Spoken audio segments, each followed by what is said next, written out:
भिवू नकोस, मी तुझ्या पाठीशी आहे, हे अजरामर आश्वासन देऊन भक्तांना अभय देणारे अक्कलकोटचे परब्रह्म श्री स्वामी समर्थ महाराज.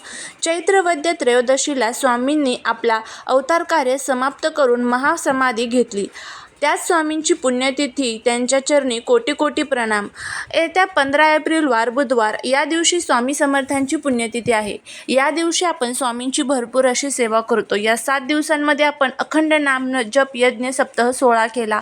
प्रत्येक घरामध्ये गुरुचरित्र, स्वामीचरित्र अशा वेगवेगळ्या सेवा रुजू देखील स्वामींच्या चरणी करण्यात आल्या. आता स्वामींच्या पुण्यतिथीच्या दिवशी आपल्या ची सांगता होणार आहे आणि आपल्याला स्वामींच्या चरणी आपली सेवा रुजू करायची आहे.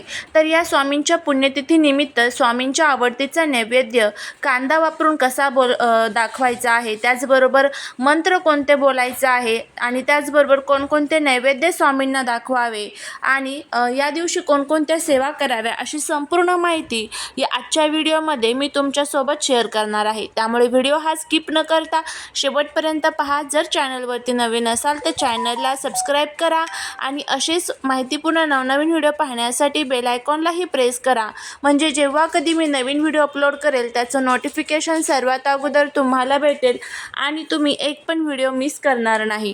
त्याचबरोबर कमेंटमध्ये श्री स्वामी समर्थ लिहायला अजिबात विसरू नका. स्वामी केवळ हे एक संत नव्हते, ते कर्माचे आणि श्रद्धेचे मूर्तिमंत रूप होते. त्यांनी समाजातील अंधश्रद्धा दूर केली आणि सामान्य माणसाला आत्मबळाची ओळख करून दिली. आळशी माणूस माझा भक्त असू शकत नाही. स्वामींनी नेहमी कष्टाला आणि प्रामाणिकपणाला महत्त्व दिले. स्वामींच्या दरबारात कोणीही उपाशी जात नाही. ही परंपरा आजही अक्कलकोटमध्ये तितक्याच श्रद्धेने सुरू आहे.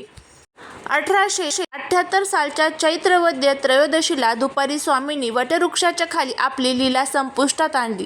परंतु जाताना त्यांनी भक्तांना वचन दिले की आम्ही गेलो असे मानू नका, आम्ही जिवंतच आहोत. आजही लाखो भक्तांना त्यांच्या अस्तित्वाची प्रचिती येत असते. स्वामींच्या पुण्यतिथीनिमित्त आपण केवळ हार फुले न चढवता त्यांच्या विचारांचे आचरण करूया. कमीत कमी 11 माळी श्री स्वामी समर्थ मंत्रांचा जप करावा. गरिबांना अन्नदान किंवा मदत करावी. मनातील भीती सोडून स्वामी पाठीशी आहेत या विश्वासाने कर्माला सुरुवात करावी. स्वामी समर्थांच्या पुण्यतिथीनिमित्त या दिवशी आपल्याला स्वामींचा अभिषेक करायचा असतो. शास्त्रोक्त पद्धतीने, साध्या पद्धतीने हा स्वामींचा अभिषेक कसा करायचा ते आपण बघूया. तर अभिषेकापूर्वीची सर्व साहित्य जवळ मांडून ठेवावे. त्यामध्ये स्वामींची मूर्ती, शक्यतो तांब्याची, पितळेची किंवा चांदीची जी कोणती असेल ती घ्या.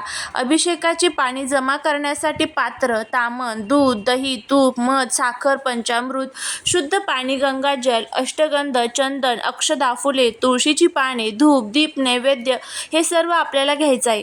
सर्वात प्रथम अभिषेकाच्या पूर्वी हातामध्ये थोडे पाणी घेऊन मी आज श्री स्वामी समर्थांच्या आशीर्वादासाठी आणि मनशांतीसाठी अभिषेक करत आहे असा संकल्प करावा आणि पाणी तामणात सोडावे. त्यानंतर सुरुवातीला स्वामींच्या मूर्तीवर श्री स्वामी समर्थ मंत्रांचा जप करत शुद्ध पाणी अर्पण करावे आणि त्यानंतर दूध अर्पण करावे. श्री स्वामी समर्थाय नमः या मंत्राचा जप करत करत त्यानंतर दही अर्पण करावे. तूप, मध, साखर अर्पण करावे किंवा तुम्ही डायरेक्टली पंचामृत जरी अर्पण केलं तरीही चालेल. मनामध्ये श्री स्वामी समर्थ, श्री स्वामी समर्थ या मंत्राचा जप करत राहायचा आहे. मूर्तीवर पाण्याने अभिषेक करताना आपल्याला सर्वात प्रथम काय करायचं आहे तर स्वामी स्तवन म्हणायचं आहे. त्यानंतर पुरुष सूक्त म्हणायचं आहे आणि श्री स्वामी समर्थ या मंत्राचा जप करायचा आहे. पंचामृतने स्नान झालं की त्यानंतर शुद्ध पाण्याने स्नान घालत असताना तुम्हाला हे सर्व स्तोत्र आणि मंत्रांचं पठण करायचं आहे. अभिषेक झाल्यावर मूर्ती स्वच्छ आणि मऊ वस्त्राने पुसून घ्यावी. स्वामींना कपाळावर अष्टगंध लावावी आणि अक्षता अर्पण कराव्यात. स्वामींना आवडणारी फुले आणि तुळशीची पाने अर्पण करावी. अगरबत्ती, शुद्ध तुपाचा दिवा ओवाळावा. स्वामींची आरती करावी. त्यानंतर अभिषेकासाठी ब्रह्ममुहूर्त किंवा सूर्योदयानंतर सर्वोत्तम हा वेळ असतो त्यावेळेस करा. मनामध्ये भाव ठेवा, स्वामी माझ्यासमोर साक्षात बसले आहेत. हा भाव अभिषेकावेळी महत्त्वाचा आहे. स्वच्छ अंघोळ करून, स्वच्छ वस्त्रे परिधान करूनच पूजेला सुरुवात करावी. शेवटी अभिषेक झाल्यानंतर क्षमा प्रार्थना करावी. पूजेत काही चूक झाली असल्यास तुमची मुलगी किंवा मुलगा समजून क्षमा करा अशी प्रार्थना किंवा क्षमा प्रार्थना आपल्याला म्हणायची आहे. स्वामींच्या कृपेने आपल्या ज्या काही इच्छा आहेत तर त्या सर्व खूप लवकर पूर्ण होतात. आता या दिवशी कोणकोणत्या सेवा कराव्यात तर त्या बघा.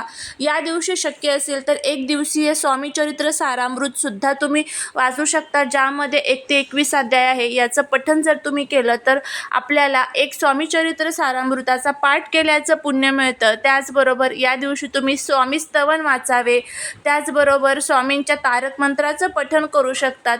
या छोट्या छोट्या सेवा ज्या आहेत तर त्या तुम्ही या दिवशी स्वामींच्या चरणी रुजू करू शकतात. काही शक्य नाही आहे, फक्त मनामध्ये श्री स्वामी समर्थ, श्री स्वामी समर्थ या मंत्राचा जप करायचा आहे किंवा 11 माळी स्वामींच्या मंत्रांचा जप करा. गुरुचरित्रातील 14वा आणि 18वा अध्याय वाचू शकतात.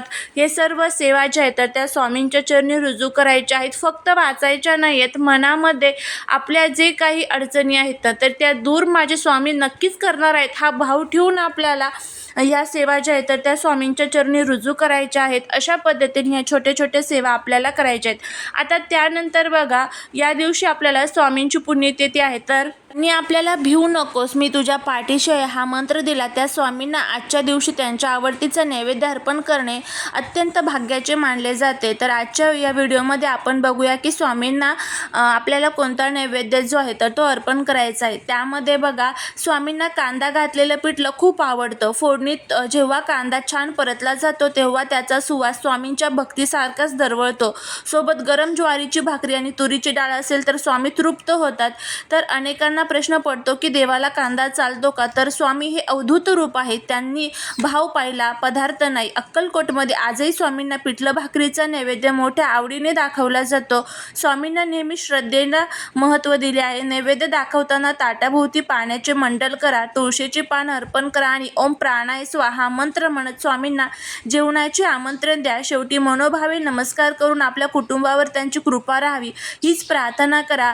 आजच्या या पवित्र दिवशी तुम्हीही हा नैवेद्य नक्की अर्पण करू शकता. त्याचबरोबर या दिवशी प्रत्येक आईने आपल्या मुलांसाठी एक अतिशय प्रभावी असा उपाय करायचा आहे. तर आईने आपल्या मुलांवरून मुलींवरून ह्या 3 गोष्टी ज्या आहेत तर त्या ओवाळून टाकायच्या आहे. यामुळे काय होईल तर आपल्या मुलांची प्रत्येक क्षेत्रात प्रगती होईल, त्यांचे सर्व संकटे विघ्न अडचणी नष्ट होतील, अभ्यासात नोकरीत त्यांना खूप यश मिळेल. तर आता ह्या 3 गोष्टी कोणत्या आहेत तर त्या आपण बघूया. यासाठी तुम्हाला काय करायचं आहे तर एका प्लेटमध्ये तुम्हाला थोडीशी पिवळी मोहरी घ्यायची आहे. त्यामध्ये तुम्हाला आपल्या घरामध्ये जी अगरबत्ती असते बघा तर त्या अगरबत्तीची रक्षा त्यामध्ये थोडीशी मिक्स करायची आहे.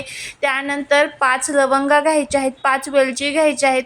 हे सर्व साहित्य त्या प्लेटमध्येच ठेवायचं किंवा तुमच्या उजव्या हातामध्ये घेतलं तरीही चालेल. संध्याकाळी 6 ते 9:30च्या दरम्यान तुम्हाला हा उपाय करायचा आहे. जर 9:30 पर्यंत शक्य नसेल तर रात्री जरी जेव्हा तुम्हाला शक्य होईल तेव्हा जरी केला तरीही चालेल. तर ह्या प्लेटमध्ये असलेल्या वस्तू आपल्या हातात घ्यायच्या किंवा डायरेक्टली प्लेट हातात घ्यायची आणि देवघरासमोर बसून तुम्हाला 11 वेळेस श्री स्वामी समर्थ, श्री स्वामी समर्थ या मंत्राचा जप करायचा आहे आणि स्वामींना प्रार्थना करायची आहे. दिवा वगैरे लावलेला असावा. आपल्या मुलांना खाली बसवायचं आहे. त्यानंतर मुलांच्या डोक्यावरनं ह्या वस्तू ज्या आहेत तर त्या उतरवायच्या आहेत. 7 वेळेस उतरवायच्या आणि पाण्यामध्ये तुम्हाला त्या प्रवाहित करायच्या आहे. आपल्या घरामध्ये बेसिंग वगैरे असतं त्यामध्ये टाकलं तरीही चालेल. जर पाण्यामध्ये टाकणं शक्य नसेल तर तुमच्या आजूबाजूला जिथे कुठे एखादं झाड असेल त्या झाडाखाली टाकून द्या किंवा दक्षिण दिशेला फेकून दिला तरी देखील चालतील. असा हा प्रभावी उपाय आपल्याला या दिवशी करायचा आहे. करून बघा, तुम्हाला खूप चांगला फायदा याचा होईल. झालेली सेवा महाराजांच्या चरणी रुजू करते. व्हिडिओ जर आवडला तर लाईक, शेअर, सबस्क्राईब करा. श्री स्वामी समर्थ.